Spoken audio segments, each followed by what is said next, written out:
The Mystery of the Cupboard by Lynne Banks, Chapter 7, The Day of the Parade. Maria always kept the red jewel case locked. She didn't trust her servants. She hid its little fancy key in a secret drawer in her desk downstairs in the study. She had to press a certain pattern on the inlay, cleverly contrived to spring a catch, and the secret drawer would fly open. My difficulty was, although I had often seen this happen from across the room and with my view blocked by Maria's back, I did not know exactly where to press. I doubted if anyone knew, even Matthew. This was my safeguard. When the earrings were missed, no one would be blamed. Maria would have to assume she had somehow mislaid them herself. She wore them very often, and I had seen her toss them down carelessly on her dressing table more than once. I planned with care and cunning over the years how I would copy the key. When Maria's back was turned, I would impress it into a box I had made in two halves, each full of wax. This I would take home and pour plaster into the mold.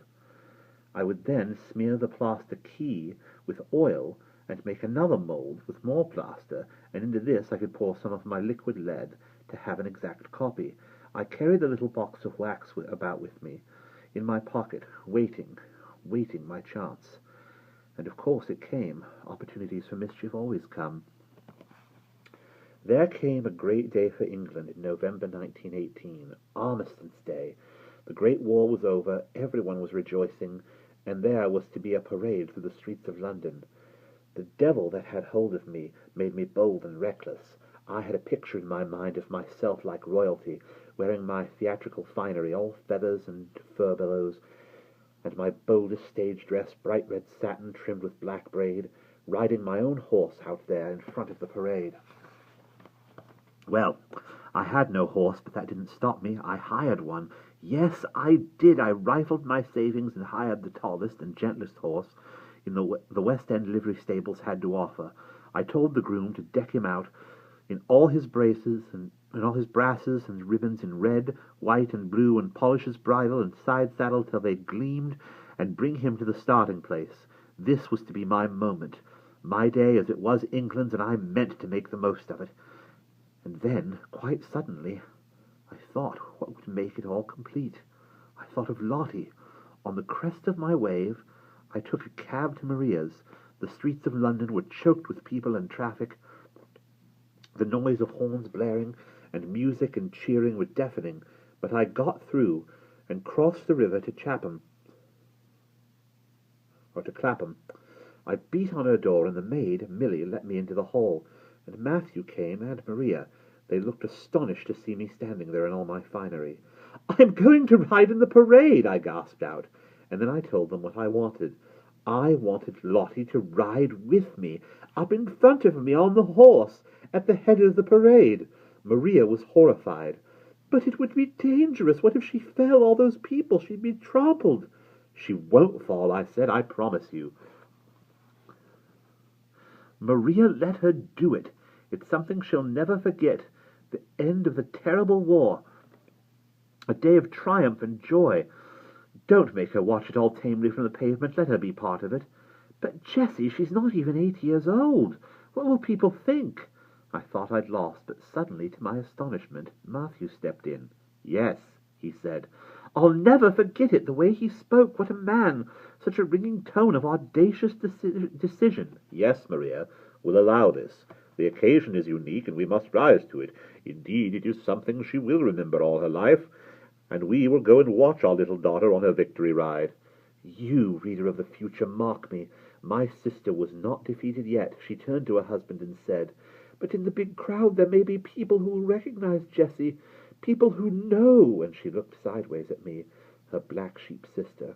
And Matthew looked at me with fresh eyes, with Maria's eyes, with the eyes of respectable society, and after a long moment he pronounced sentence on me. "It will not matter, just for today, what people see or what they think, because this will be the last time your sister and Lottie will be together." It was the doom Maria had warned me of. 2 years before, the time separating my darling from me forever had come. I said nothing, but I know I was white in the lips. I stood there in frozen silence, and they hurried to fetch Lottie and get her ready. She appeared all in a rush, wearing a fine little riding habit. She was always taking lessons so she could ride out on Rotten Row in Hyde Park, and clutching a miniature riding crop in her gloved hand, her bowler hat perched on her pretty head, her face flushed with excitement. "Is it true, Aunt Jessie? Are you really going to let me ride with you in the parade?" I crouched before her. "Yes, darling. There is no one in the world I would rather celebrate victory with than you, but my heart and my pure love for her were muddled with fury because Matthew and Maria had blighted my moment of happiness and triumph by casting over it the shadow of separation forever. It was just after that my chance came. Maria called me upstairs to the boudoir where she was dressing to go to the parade, to give me last-minute warning about taking care of Lottie. And there was the key by itself on the dressing table. Just for a moment I had the room to myself while Maria went into the bedroom, still calling instructions. In a trice I had whisked out the wax box, opened it, pressed the key firmly into it twice, once for each side, and had it back in its place before she returned. The cab was waiting for me. Lottie and I got in, leaving her parents to make their way to their viewing point. We drove to the starting place of the parade, and found my groom and my horse at the appointed place among all the milling, flag-waving crowd. Little Lottie clung to my hand and hopped up and down with excitement, and when she was lifted up before me on the horse, she suddenly turned and threw her arms around my neck. "Oh, Aunt Jessie, I love you so much," she whispered through all the hubbub. My brain made a phonograph record of those words, and I play them when I need them. Never once did Frederick say them to me.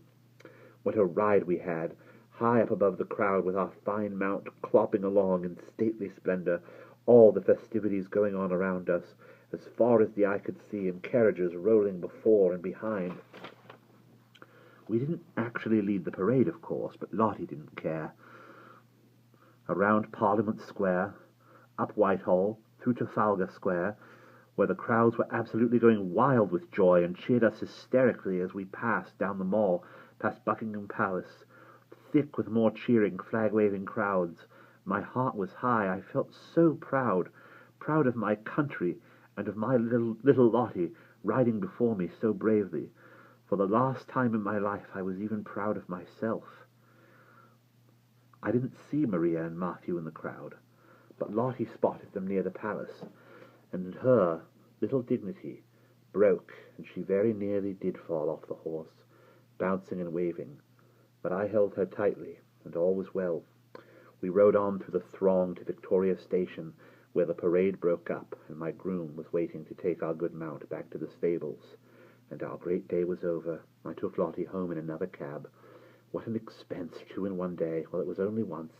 She was exhausted, but she couldn't stop chattering and telling me how she had loved it every moment, and all I said was, "You won't forget it, Lottie, will you? Never, never, promise me." And she promised, and when we reached her familiar door,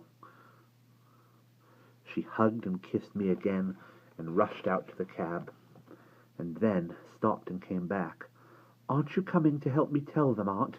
"No, darling, I'm tired. You go tell them for me. Goodbye." I said it cheerfully because I am an actress, but as I waved at her smiling figure on the doorstep, I felt my heart break. And we will pause there.